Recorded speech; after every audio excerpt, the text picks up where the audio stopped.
vast oil reserves have created an unconventional economy that is more distributive than productive, and provides the population with a living standard totally divorced from their actual productivity.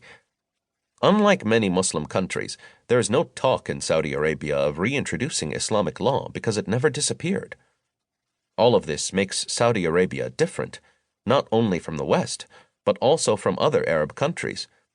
Anyone seeking to deal successfully with Saudi Arabia would benefit from understanding these differences.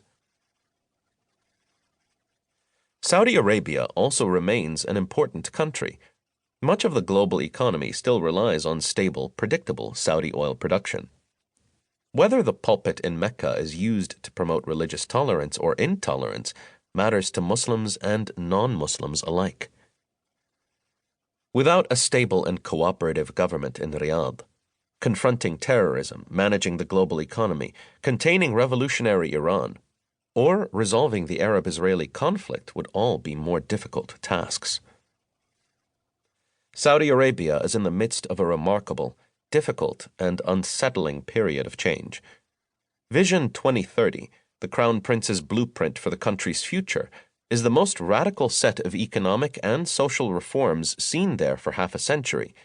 A newfound sense of urgency and optimism has replaced the glacial pace of change that long characterized the kingdom. How Vision 2030 will affect the long-established balance between tradition and change that has kept Saudi Arabia stable is the principal theme of this book. Will the current reforms prove to be a successful vision or a deceptive mirage? This is the broad question I seek to answer.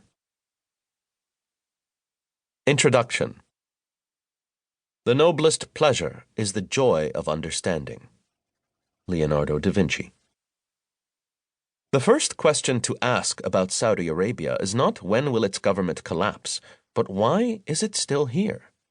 Only if we understand how an absolute monarchy survived into the 21st century can we reasonably assess how long it will continue. A second question to ask is, does Saudi Arabia still matter to a world awash in shale oil? And if it does, how might the West best encourage positive change without compromising Saudi stability? To answer these questions, the framework of vision or mirage is divided into 5 parts, each dealing with one of the pillars of Saudi stability. They are creating a new nation, managing succession, balancing stakeholders, delivering competent government, and meeting new challenges. Part 1. Creating a new nation. This opening section describes how King Abdulaziz Al Saud unified most of the Arabian Peninsula for the first time in 1,000 years. Within 2 generations, his kingdom was transformed from an impoverished, turbulent, politically fragmented backwater into a wealthy, stable, unified nation of international consequence. This was accomplished without the benefit of a colonial administration to provide even the most rudimentary physical infrastructure, educational system, or civil service.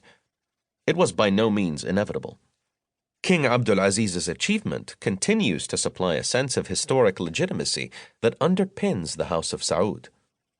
What follows is not a detailed or academic account, but rather a review of specific strategic choices that King Abdulaziz made in creating a new nation and an examination of how those choices still resonate today.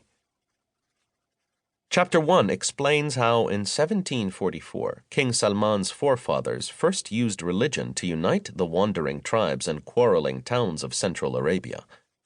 Yet by 1891, all that they had created during the first and second Saudi states was gone.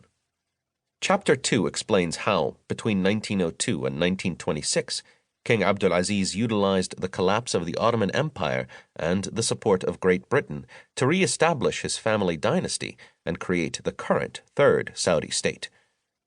Chapter 3 looks at how he dealt with armed opposition to his rule from both former allies and new subjects. It illustrates many of the policies that his sons have subsequently adopted to maintain the kingdom's internal security. Part 2. Managing Succession. Like so many other Arab dynasties, the Second Saudi state collapsed in 1891 because of intra-family succession conflicts.